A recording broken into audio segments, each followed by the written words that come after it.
Step 1. Heat up some water, not quite to boiling. Step 2. Poke a hole in the bottom of a disposable cup. Step 3.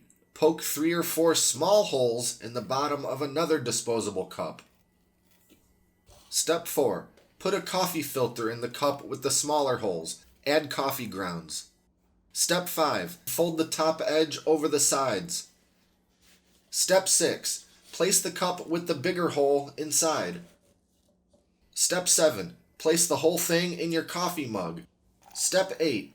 Carefully pour the hot water into the top cup. Step 9. Lift the DIY coffee maker up and allow it to drip into your coffee mug.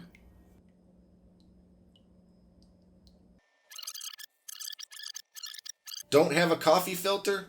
Use a clean dish towel.